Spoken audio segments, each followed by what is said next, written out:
Many of us know the snow-covered lamppost, the white witch, and the magical wardrobe. But beyond the first book, the Chronicles can feel like a fragmented collection of separate stories, jumping across vast stretches of time and rotating through different casts of children. This confusion is often built into how we first encounter the series. The original publication order is at odds with the world's internal history. A reader might finish the first adventure, only to be thrown backward to Narnia's creation, or forward several centuries into the reign of a new king. However, when you align the books chronologically, the chaos resolves. The 7 stories reveal themselves to be a single, straight narrative sequence. These connections are literal and long-term. The White Witch Jadis enters Narnia at the very moment of its birth in The Magician's Nephew, planting the seeds of the conflict that Lucy and her siblings eventually resolve. Even the lamppost Lucy finds in the snow is a remnant of that first era, a scrap of iron thrown by Jadis that took root during the creation. This history is anchored by a single figure who appears in every era, Aslan. He is the central thread that makes the entire series a unified story of Christian theology. In The Magician's Nephew, Aslan's role is that of a progenitor. He brings Narnia into existence through a song, calling forth stars, land, and talking beasts by the power of his roar alone. The first children to enter the world, Diggory and Polly, are not active heroes here. They serve primarily as witnesses to this birth, watching as a void becomes a living universe. This sequence mirrors the account of Genesis.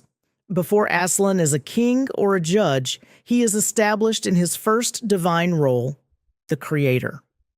Moving forward to the lion, the witch, and the wardrobe, the focus shifts from the wonder of creation to the heavy cost of maintaining it. When Edmund betrays his family, the deep magic of Narnia requires his life as a forfeit.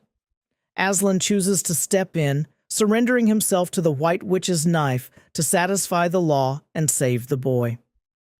By dying as an innocent in place of a traitor, Aslan breaks the power of the ancient law.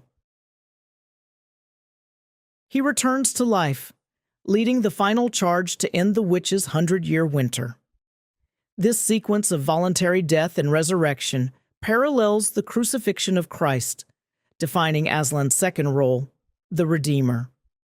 In the middle 4 books, Aslan's direct presence fades. He no longer leads armies in the open.